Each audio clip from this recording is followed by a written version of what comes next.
Welcome everyone to GDG Study. I'm Preeti. I'm the organizer for GDG Study, and like other Google developer groups, we are also a volunteer-led community aiming to educate others and to also learn together while creating an ecosystem where we all feel awesome, sharing knowledge with like-minded individuals and embracing curiosity. A big thank you to Jam Patev and JetBrains um, for sponsoring this session, and to our collaborators or co-hosts who make this possible by sharing the word out, and more people can join and learn from us and from each other. And what is there for the raffle draw? Just while everybody is here, let me tell you that if you stick until the end of the session and fill out the raffle sign up form, which is pinned in the chat, you'll be entered into a raffle draw at the end of the session after the Q&A. And we have two raffle draws for this session. Um, just before, I think Ravindra, your mic is on and there's some echo there. Do you mind turning the mic off for a minute? Thank you so much. So I'll just repeat. If you are sticking with us to the end of the session, we have the raffle draw, and there is a sign up form which is pinned in the chat. Please do fill that form, and you'll be entered into a raffle draw at the end of the session after the Q&A. We have two raffle draws for this session. You could either win the 1-year subscription to any of the JetBrains IDE or the ceramic mug. But if you're not in Canada or USA, the ceramic mug would be substituted by the Amazon coupon. And please note that when your name is drawn as a winner, and if you're not present at the time, the prize will forfeit. You'll forfeit the prize, and we'll draw another name. So now let's move on to what we have here for today.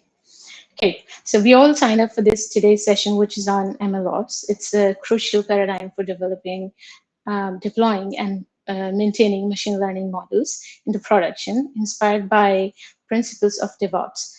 This session is being brought to you as part of the survey email we sent to all the GDG study members, and we asked what kind of topics or domain would you like to learn about as part of GDG study virtual sessions. Now, our guest speaker for today is Raghavendra. He's a technical director at Dell EMC Singapore and a GenAI practice competency lead. With around 20 years of experience, Raghavendra will share insights into enterprise architecture, GenAI frameworks, and cloud transformation. So let's get started, and over to you, Raghavendra. I'll stop sharing. Thank you. Thanks, Preeti. As you rightly mentioned, for next couple of minutes, we will get into understanding the fundamental building blocks of DevOps, and also how this particular, I would say, framework or the learning mechanism leads to MLOps is what we are going to discuss. And I have some use cases more around Vertex AI, how to use Vertex AI, and kind of do the capabilities, right? So let's spend some minutes around it. So let me share the screen.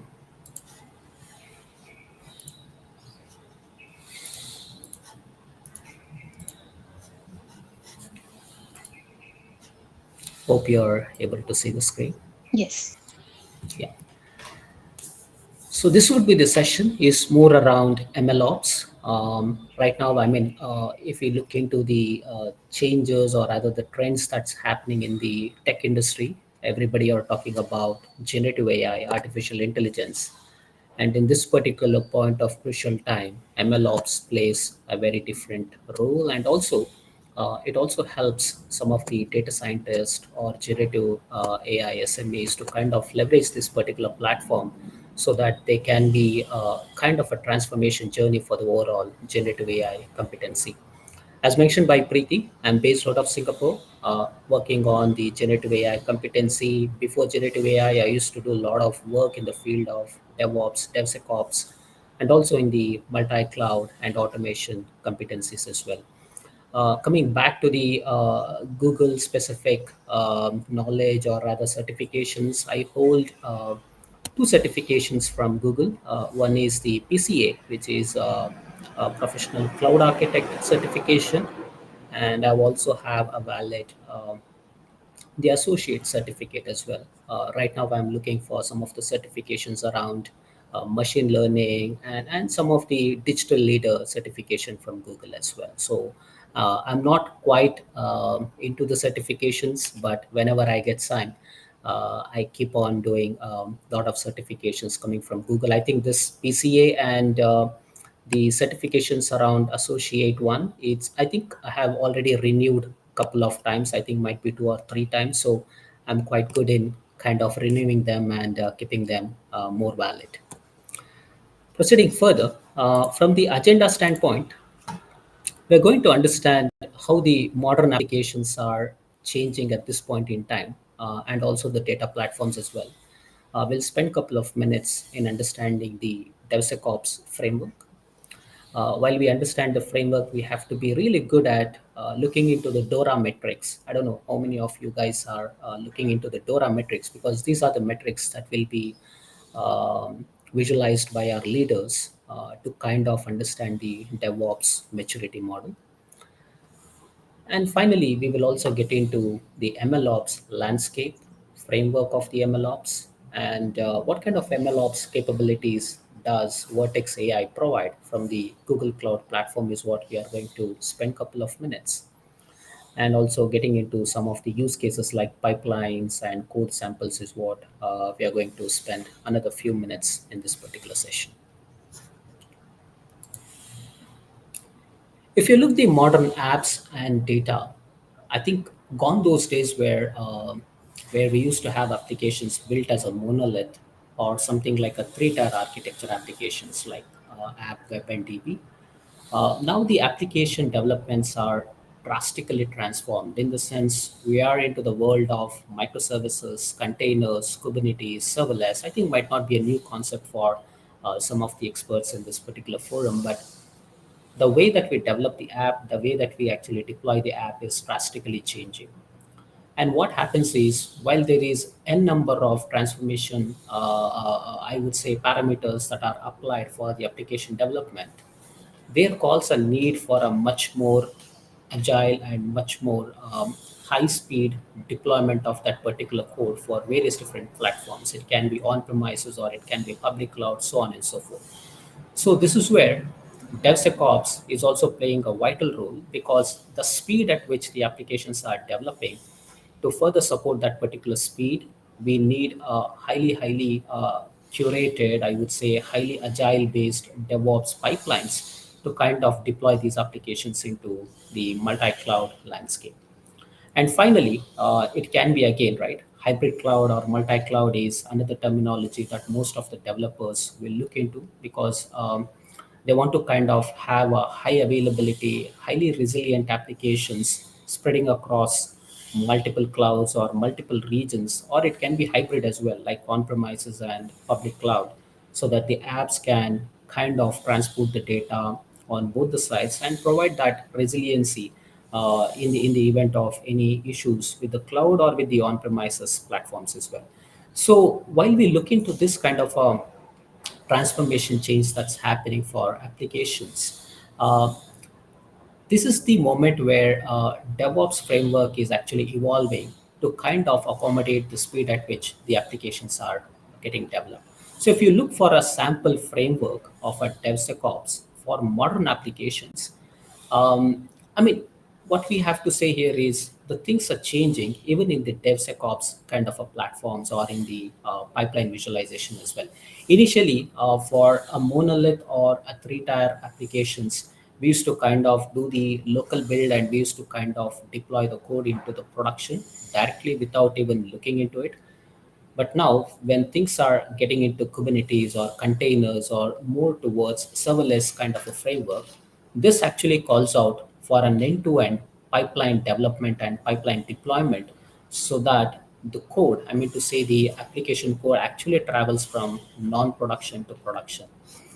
At a high level, the first thing that we kind of do is verification, right? Because a lot of developers today also, I mean, they kind of do the local builds and they directly deploy it to the non-production without even doing the security checks or security practices. So what we are actually kind of preaching to our customers, to some of our partners, is always the security first approach. So that's why we kind of call SecOps, so that even when I do the local builds of my code in the laptop, I need to call those. I would say something like we need to call the parameters relevant to the security tools. It can be for code coverage or it can be for static code analysis, something as such, so that locally within my laptop itself, I should be able to find out any vulnerabilities or any, let's say, duplicate lines of code that's there in my IDE, something as such, and try to fix them even within the local ID itself rather than deploying into the non-production setup. So once this particular code is highly curated according to the coding standards, then we are going to evaluate that particular code. And this is where we are going to do a lot of testing. For an example, it can be um, like unit testing or regression testing, so on and so forth. Even evaluate some of the infrastructure components as well, just to validate whether the code that we are going to deploy can be executed on the infrastructure platform. It can be Google Cloud Compute, or should I need to pick up Kubernetes platform from Google, or should I need to make this like a serverless application in something like Cloud Functions, right? So how to actually deploy that? What is the infrastructure landscape needs to be evaluated. And finally, the first deployment, of course, should happen into the non-production, just to be sure that the application functions in the non-production, and we can actually call for some of the dynamic testing. So that's where the DAST comes into picture again here, where after the deployment, we are going to call one more round of security checks or security practices. So this will actually help us to kind of see what's happening before the deployment of the code and after the deployment of code. So that's where we can do some black box testing, or we can even do some more testing and evaluation when it comes to performance and regression testing as well. So once the code has been actually deployed into non-production, again we have to go through the regular cycles like security checks and performance checks or regression testing as well. Because I might be doing unit testing before the deployment, but once the code is deployed, I have to do the regression testing so that my code might work on that particular piece of infrastructure, but is it breaking some other components that I don't have a visibility into? So in those cases, I have to do the regression testing. And if it is all good, then I have to again use Artifactory. Most of the developers today also, they kind of miss this particular step. They kind of store the artifacts in the file system itself or in some of the shared folder. Technically it's okay, but not recommended, because if you need to do some rollbacks, automatic rollbacks, whenever the deployment fails, it's not a preferred approach. I think we might end up redeploying the old code rather than the n-1 code. So in those occasions, I think we need to kind of use the artifact repository and publish the artifacts coming out of Maven or coming out of any code builds, so on and so forth. And finally, deploy the code into the production landscape by leveraging some of the practices like infrastructure as code, so that we can have both the pipelines running in parallel, one which takes care of the infrastructure, the another one which is going to take care of the code deployment. So both pipelines can run in parallel, or rather we can have one pipeline which can actually take care of infrastructure and code deployment, and actually monitor that particular application once the deployment is done. This is also another step where a lot of developers, if they find the deployment is successful, they think that the responsibility is here. We need to monitor how the application is behaving once the deployment to the production is being done. So this is where we need to kind of have a strong hands-on with the operations activity. We need to kind of partner with the operations team, kind of see what kind of production alerts are coming up after the deployment of the code into the production. But All in all, this is like a high level architecture, or rather the pipeline visibility view that we have to kind of practice or rather embrace while we develop the pipelines with the tools like GitLab or Jenkins, so on and so forth. So once we kind of understand this particular framework, we'll kind of understand, I would say, kind of an assessment model for the DevOps practices that are followed in the team or in the organization. So that's where DORA metrics comes into picture. While we do the similar DevOps pipeline developments, deploying the applications at scale, I mean, what happens is we might lose some of the critical parameters while we also embrace the good amount of DevOps framework within the organization. So, just to evaluate how good my DevOps practices are, we need to kind of keep a note at DORA metrics defined by Google as well as a standard industry practice to kind of understand the maturity model of the overall DevSecOps activities. So there are four KPIs that we have to kind of keep in mind. One is the lead time, how much time that it takes to kind of deploy a new feature or a function into the production. There is change failure rate is the second parameter, just to kind of evaluate how good the DevOps frameworks are. How many changes are again leading to a failure, right? Because every change to the production will be driven by a change management process. How many of that particular changes are getting failed for various different reasons? So this particular change rate, failure rate, I mean to say, will kind of help us to kind of go back to our frameworks and the pipelines and see where the fix has to be applied. Another thing is the deployment frequency. How many deployments am I doing per day, per week, per month? Because this also defines the speed at which we can kind of leverage the automatic build and deploy pipelines within the DevOps landscape. Because I might have a good pipeline, it might always be a successful one. But if I do monthly ones or quarterly ones, I think we are not kind of getting the ROI from the DevOps platform. So that's where the deployment frequency parameter will help us to kind of judge back or probably do the some more assessment to see how I can kind of materialize or capitalize on the existing automated pipelines and do more deployments rather than doing once in a month or once in a quarter like a big bang deployment. So deployment frequency is quite important because the more I deploy, the more features can be released and it can tie back to the agile stories as well. So it's all interconnected together. But this is another parameter that most of the leaders would look for within the DevSecOps maturity dashboard.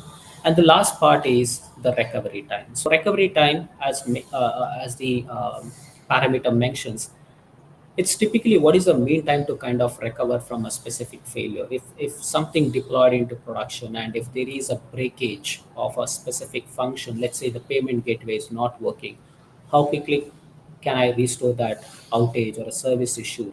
Can I do an automatic rollback, or can I actually do the blue green deployment? Blue green deployment is also another way where we can kind of reduce this unexpected issues, where we can actually pass a certain number of users to kind of go for a new feature. If it is working for them, then we can kind of roll it out for the remaining users. So these are all the practices where we can kind of minimize the service outages if it happens. I think recovery time is another parameter which will judge me how quickly can I restore a specific broken service back in place for the users to consume and so on and so forth. So there's a good website that is created by Google team.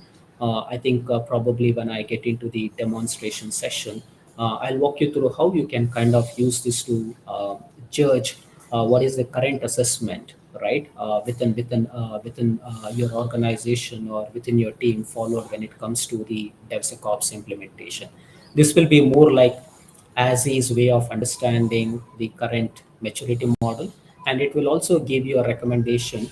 I would say something like likewise how you need to improve the lead time, how to improve the deployment frequency, so on and so forth. So that recommendation will be coming up from the portal itself.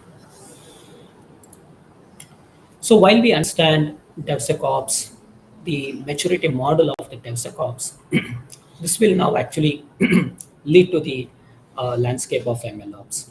The reason is, as I just mentioned, right now there was an industry trend where most of the developments of the applications were happening for containers, Kubernetes, serverless. I think now most of the developers are now looking into generative AI landscape, looking into artificial intelligence, taking the learnings of containers and Kubernetes,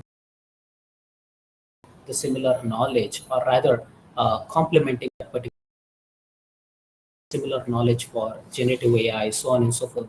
Generative AI models or the platforms are going to run on Kubernetes. So the learnings of DevSecOps will really be handy when it comes to implementing MLOps, because I would say somehow both are interconnected together. Because without understanding what is DevSecOps, if we directly get into MLOps, I think we just know half of the story without understanding the other half. So that's the reason why I'm kind of giving you a high level overview of DevSecOps, how it works, or what are all the critical parameters, how that particular knowledge will help us to kind of better understand MLOps as well. If you look some of the market drivers, while initially I used to kind of do the landing zone assessment, in the sense when I have a Kubernetes application, I used to have something like a logical flow to tell me should I need to deploy this application into the public cloud or into the on premises, or if it is into the public cloud, should it be into the virtual machine, or should it be like a serverless, or should it be into a PaaS platform. So that is how the landing zone parameters would come into picture. It's more like a decision making tool. So similarly, now when we are getting into the generative AI landscape, we have to kind of consider how should I need to deploy the model. When I say model here, the generative AI algorithm, what is our placement criteria? Should I need to run this within the on-premises or in the public cloud? Should I need to kind of how to kind of do some more parameter changes to my LLM? So some of these drivers are now calling for MLOps, in the sense the standards of MLOps can be brought into this kind of a requirement in the industry where generative AI is going at a top-notch speed.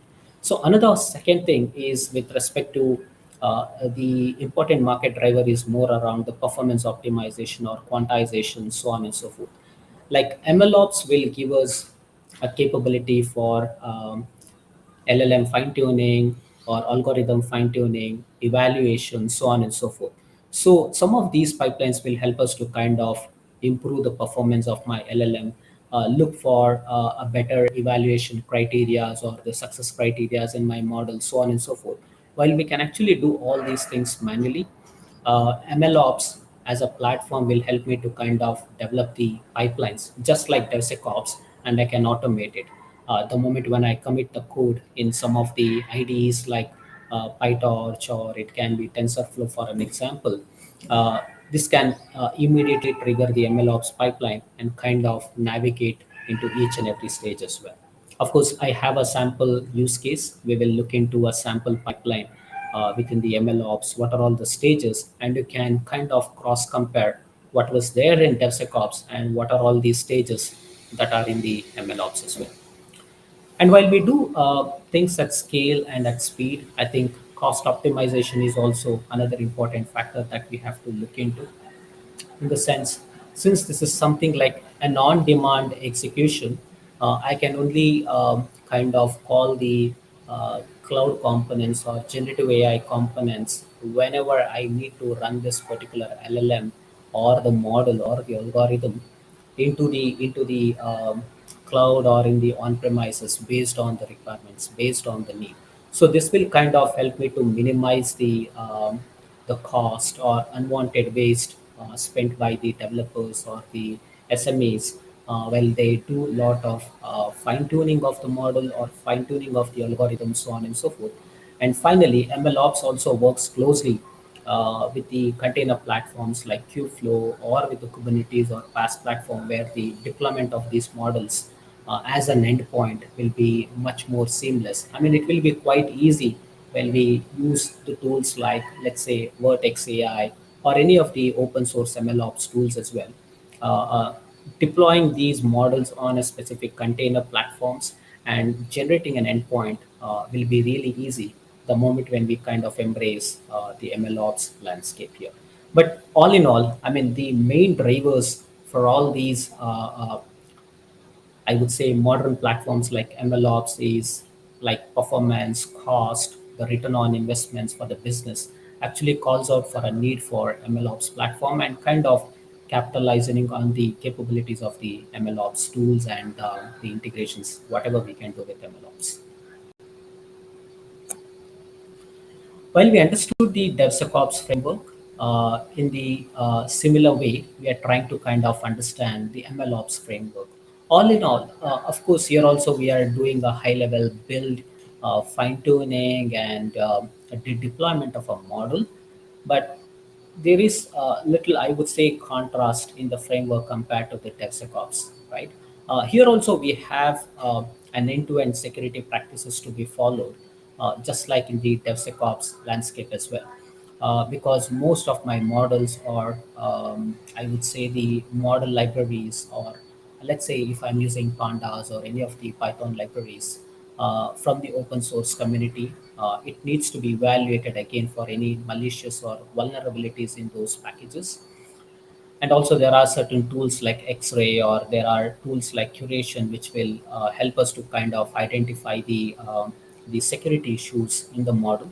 We can even use Docker Scout if some of our developers are looking to develop the models and getting them deployed, or rather converting that particular model as a container. Docker Scout is also another good tool to kind of evaluate the security practices. But the fundamental blocks is around connecting to your data sources with the help of notebooks like Jupyter, or it can be TensorFlow for an example as well, where you connect the data sources, and once the data is being connected, we are going to kind of build a model, right? It can be a classification algorithm, or it can be for a forecasting or a prediction. Once that's been built, we are going to kind of do the inference testing, and also we are going to do the fine tuning of that particular model so that we meet a certain evaluation criteria.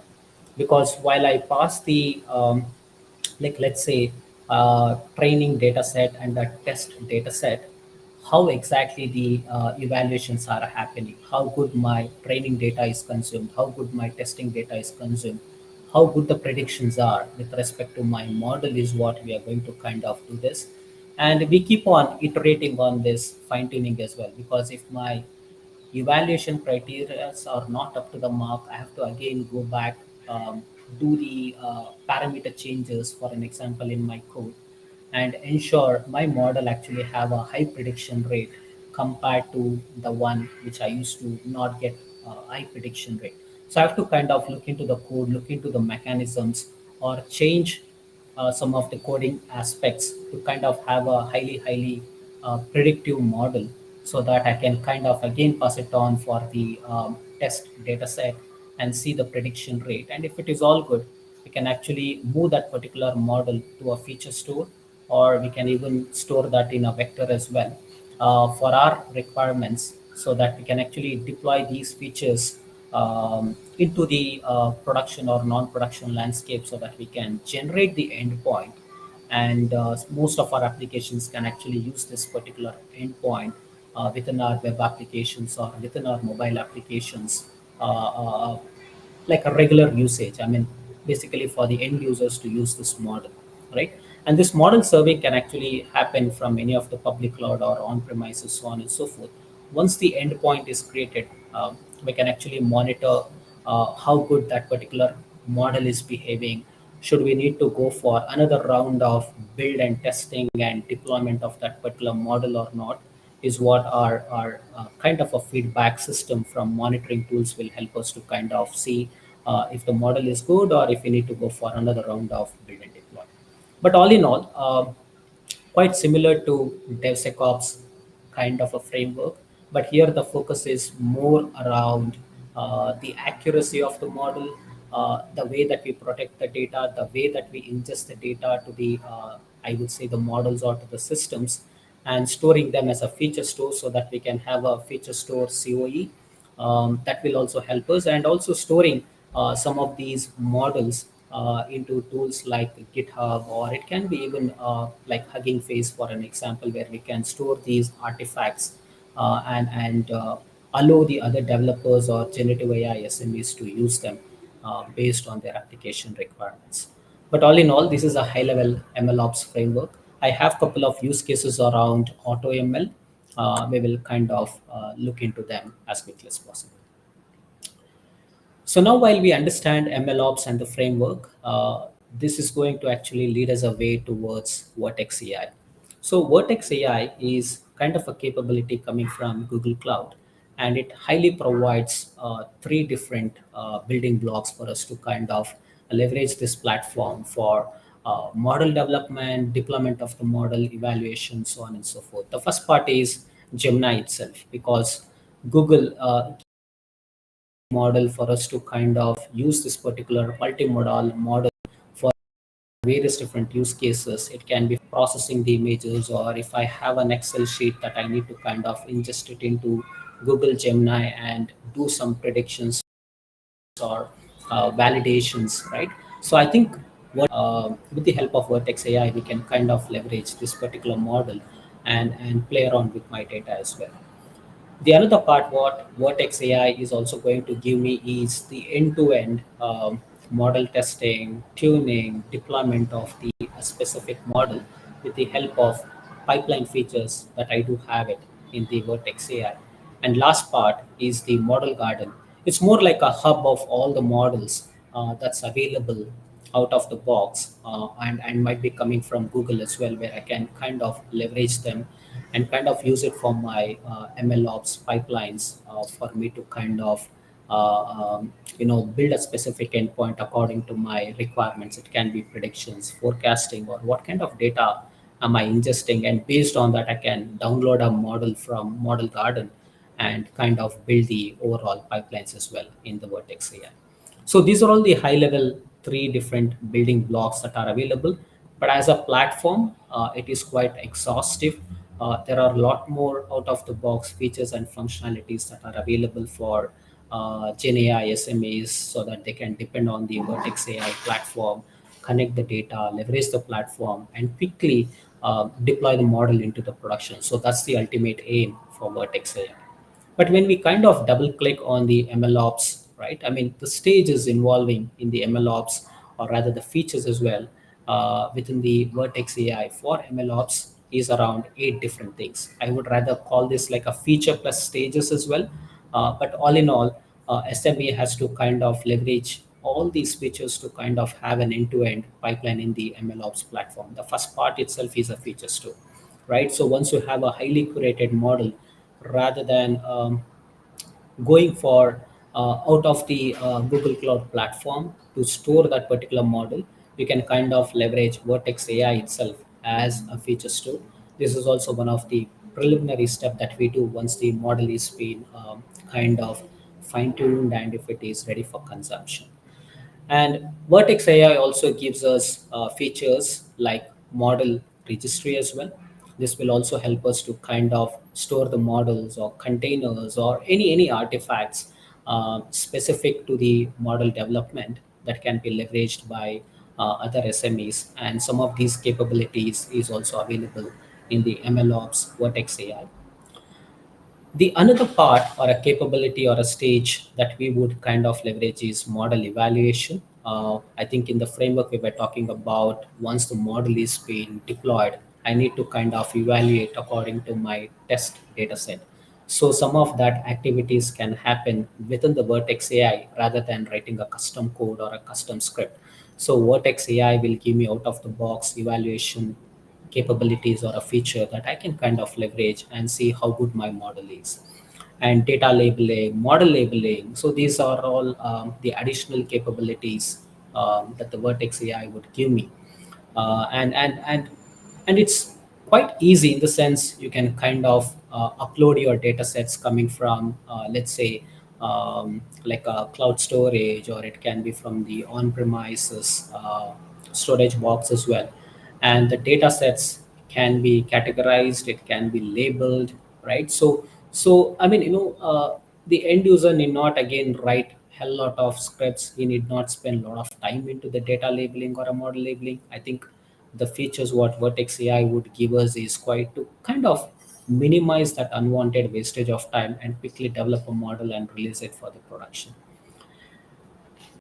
And the orchestrator capabilities, because there are multiple features and the stages involved in the MLOps, I think orchestrator would kind of behave like Jenkins or GitLab, kind of a way where I can kind of build a pipeline by pulling all these stages or the steps together and get them executed either on demand or automatic in nature, or the moment whenever I commit my code to the IDEs or do any changes to the data sources, I can have, let's say, a cloud function and trigger the execution of the orchestrator pipeline, right? So orchestrator will help me to kind of execute multiple things, not just within the Vertex AI. If there is some functions or a custom script that I need to call from Kubernetes or PaaS platform or cloud functions, it can kind of execute them and deploy the model into the production landscape. There are a lot of additional features like metadata analyzer or model monitoring to kind of monitor the model, how good the model is. Again, we can kind of leverage the Google Cloud model monitoring platforms itself rather than going outside of it.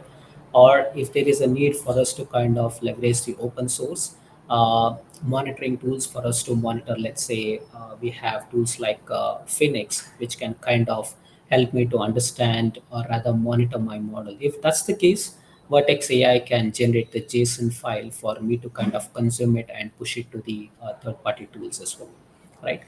Experiments, if you want to do different experiments, if you want to kind of do a quick prototype with taking a sample data set, I think Vertex AI is platform. We can connect a small data set and say that, hey, I need to do the predictions or a forecasting. So that's where AutoML would come into picture. Or we can even kind of have pages and kind of leverage Gemini multimodal generative AI algorithm as well, and do some predictions on the images as well. So there are multiple use cases. Either you can go for a traditional predictions or a forecasting, or you can look for some of the generative AI practices with the Vertex AI platform. You don't need to get into multiple tools or multiple platforms.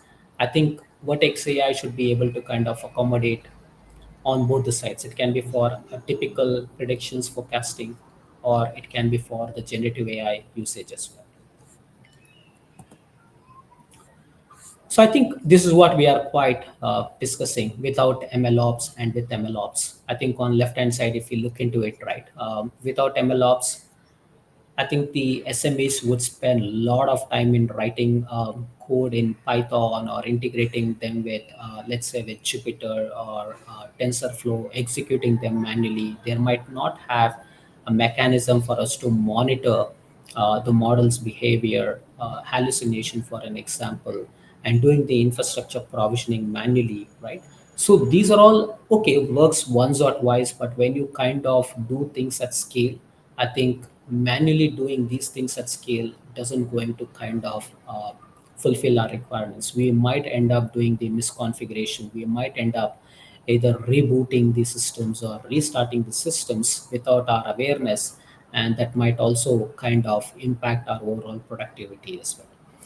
And heterogeneous tools, again, open source filled with lot of tools, packages or libraries, which one to use, how to use, when to use. I think that is also quite amount of confusion, or there is a lot of I would say a learning curve to be aware of the new tools that are coming up in the market, coming from the open source community as well.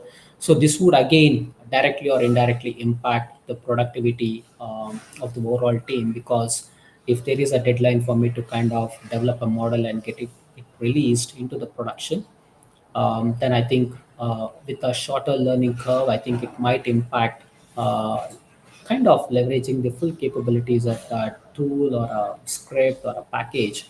So this actually calls out for an end-to-end AutoML or a MLOps platform that is going to have all these features baked in out of the box. I think time consuming, high cost of maintenance, right? Because if it is open source, or even if it is an enterprise grade tool, upgrading them, licenses, like even setting up the DR for an example, or highly available systems for the MLOps platform itself is probably like a passive set of activities that will be done by the MLOps SMEs. But I think when we kind of get into an end to end, I mean to say it can be open source or it can be Vertex AI. But what I'm kind of telling here is that an end-to-end platform that kind of brings all the features together. It can be like uploading my data, doing the data labeling, the model registry, for an example. In the previous slide, we saw all those stages and features. So if any of the platforms that are providing these features or the stages, I think we need to kind of look for it. I think Vertex AI is one among them. But however, there are a lot of open source MLOps.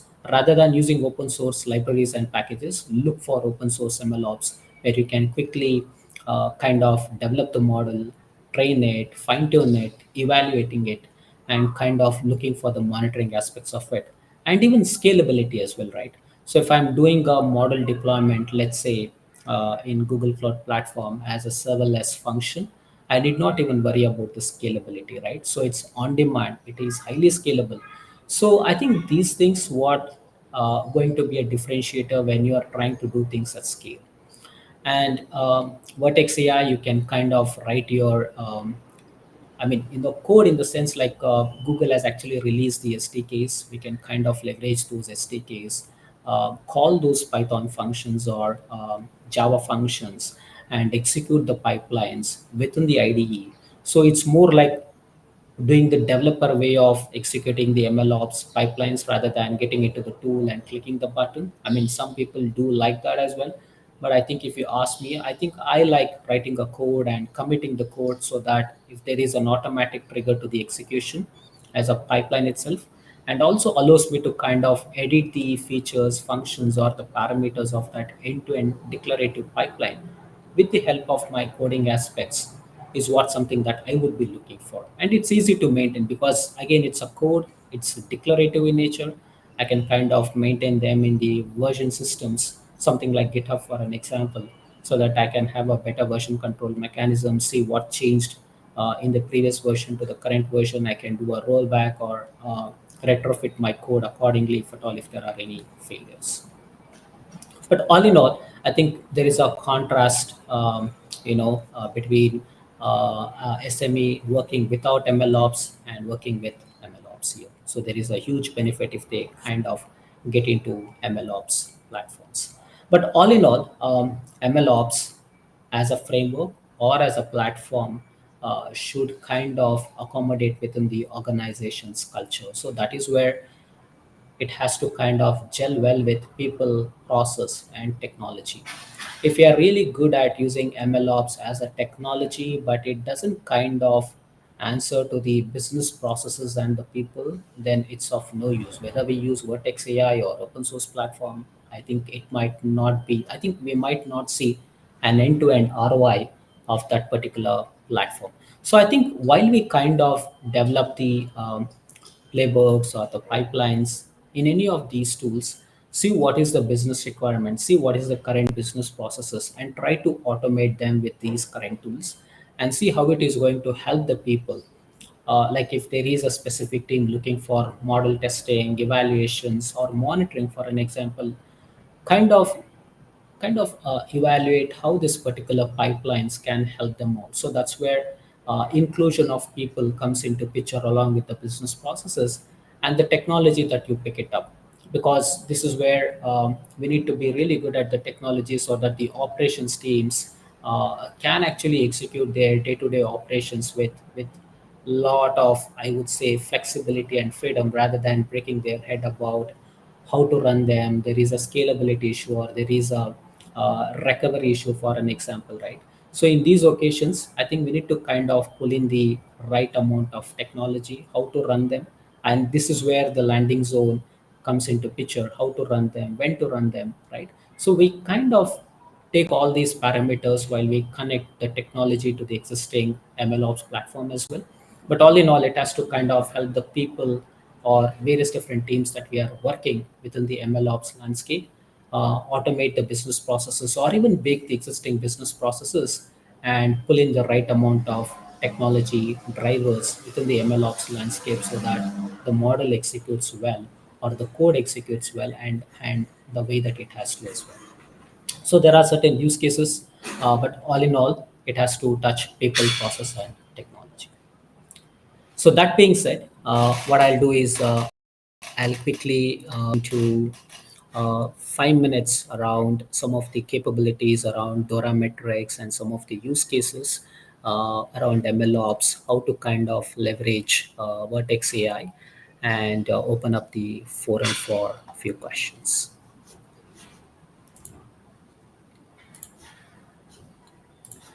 Uh, if you kind of look this particular website, it is dora.dev, again maintained, managed by Google team. There is a quick check option here. So this will help us to kind of do as is and to be when it comes to my overall DevSecOps practices as well. This will be more like kind of a reference material that either I can go back to my team leads or I can go back to my management team, say that, hey, this is how our maturity model is. I think we need to introduce a new tool, or we need to revisit our agile practices, revisit our writing the story practices, how we do the deployment. I think we need to revisit that. I think this kind of help us to kind of go back to the existing processes, improvise it, and kind of see. I mean, you can even do some minor modifications to the current practices. Come back again, do this quick survey, and it will kind of give you whether your overall DevSecOps maturity has improved a lot or not, taking some minor improvisations in the current architecture. So it's quite good. I think let me say, let me do a lead time or the deployment frequency. I'll say, let's say 10% has a change failure less than 1 day.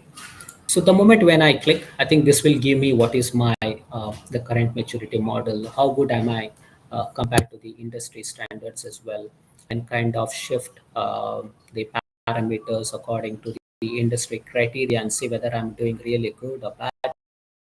And of course, this is a detailed survey.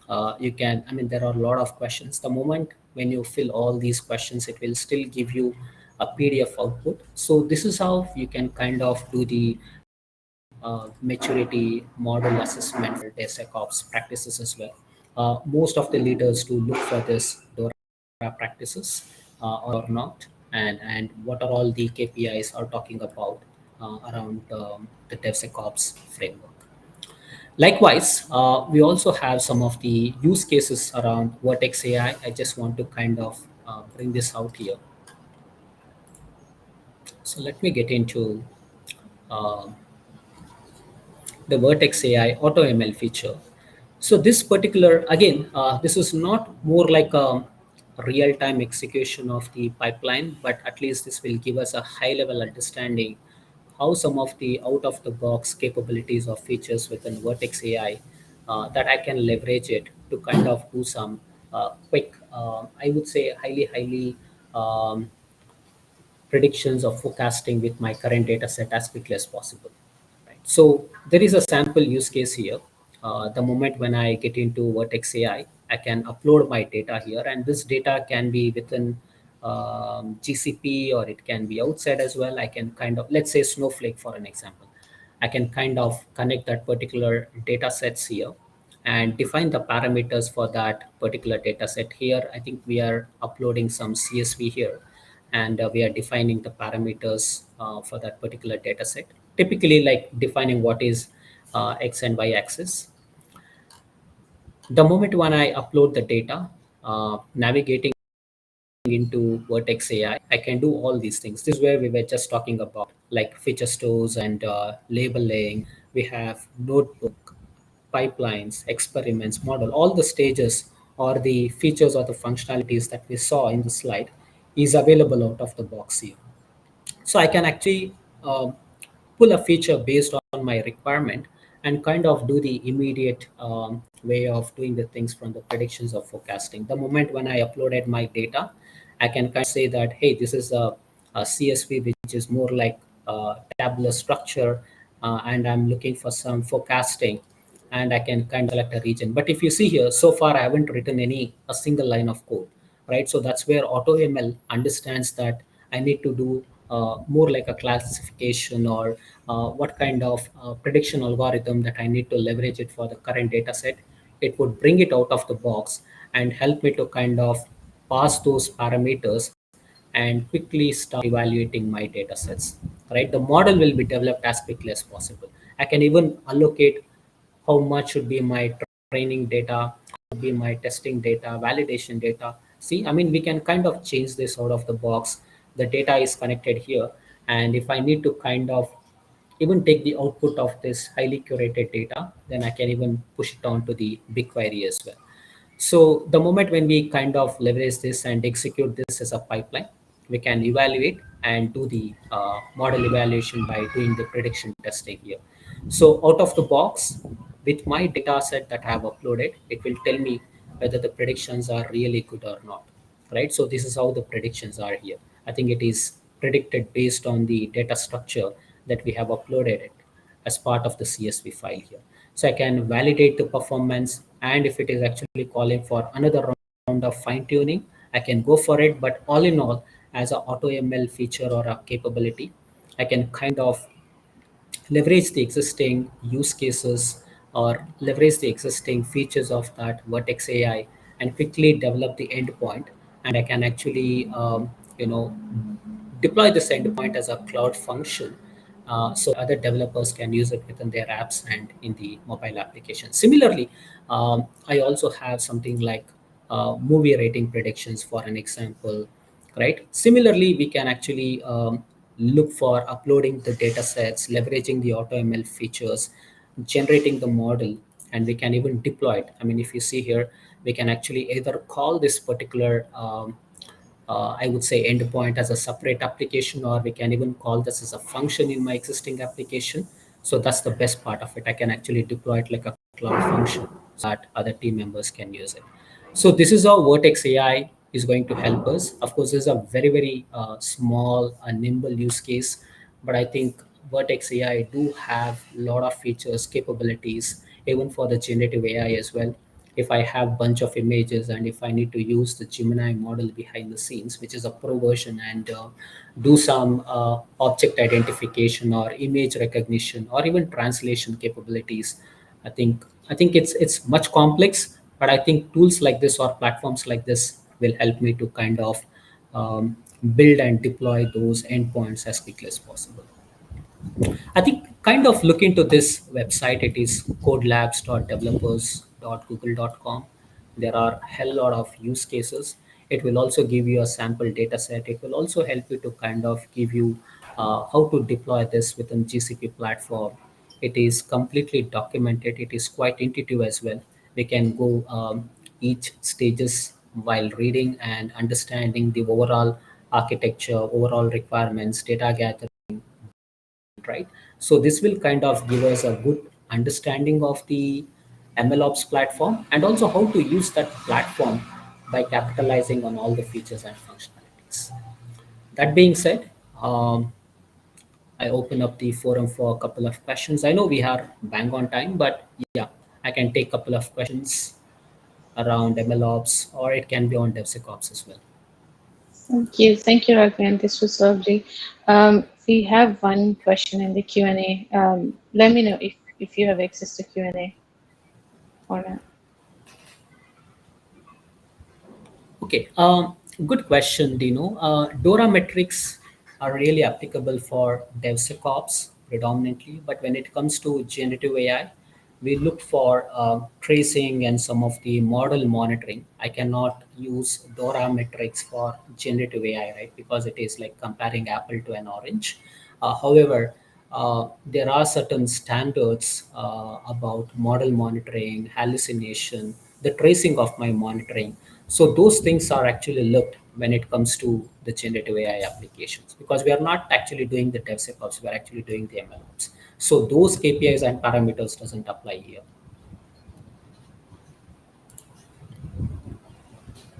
Thank you. I hope this answers your question, we'll wait 1 more minute for more questions.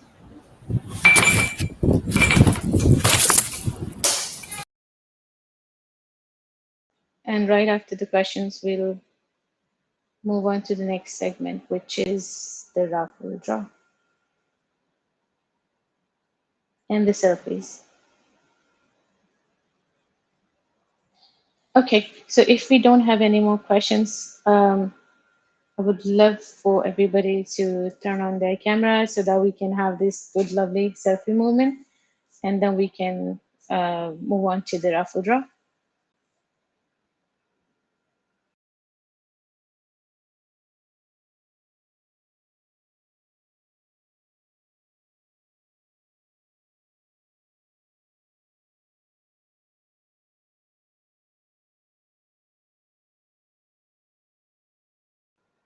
Okay. I'm not sure if the platform restricts, but let me do this one with the names probably.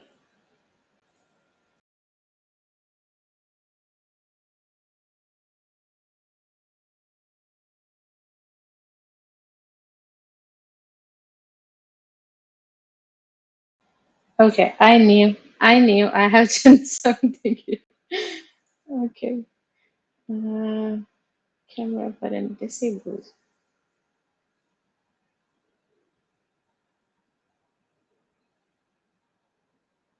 Mm. Linda, do you have any idea how do I allow everybody? Is it the presenter mode for everybody? That's what Linda is telling, that we have to make them presenters so that they can activate the camera. Got it. Let me do that. Sorry about this. Okay, I'm going one by one.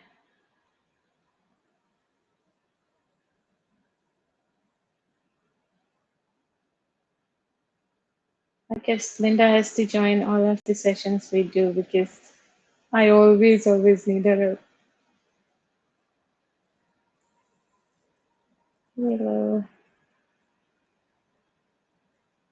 Okay, just a couple more.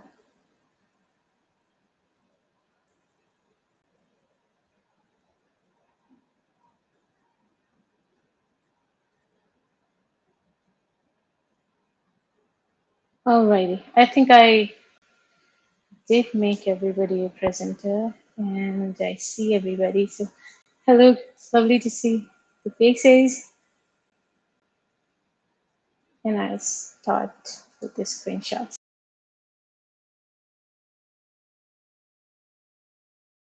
Smile, everybody.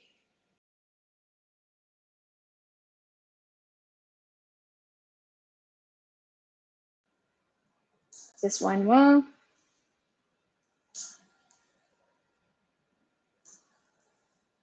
Thank you. Thank you so much. Now let's move on to the raffle.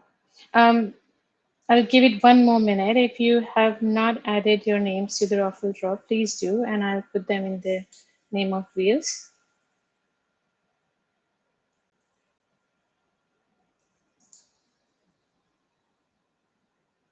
Okay, let's do this.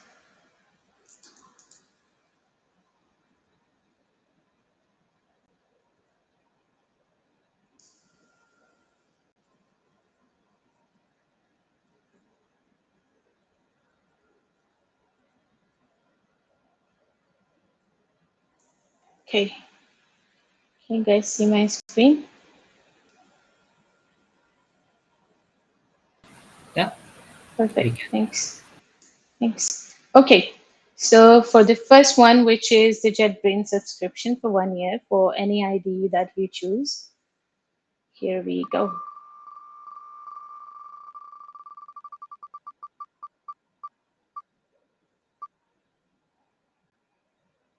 Okay.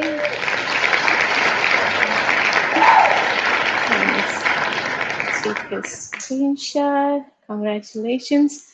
And please indicate in the chat if you're here. Yes, thanks. Now let's go for the second one, which is for a ceramic mug that has Google on it.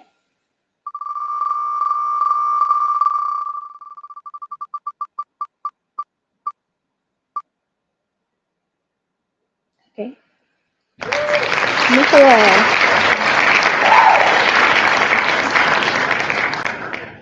Okay, perfect.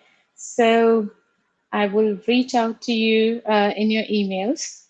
And yes, thank you everybody for joining today. Um, and Raghavendra, you walked us through the DevSecOps and you tied it up with MLOps, so that we know the end to end. I think it's necessary for all the developers to know how the cycle works and how can they make more secure products. Thank you so much, everybody who joined. Thank you, JetBrains. Thanks, Jam.dev. Thanks, Paliti. Thanks for the platform and the opportunity to talk to everyone. Thank you. Looking forward to these Thank you. sessions. Thank you. Thank you. Thank you, Linda, all the Thanks co-hosts. all. We'll see you You're in the welcome. session. Have a nice evening, everyone. Bye. Bye. Bye.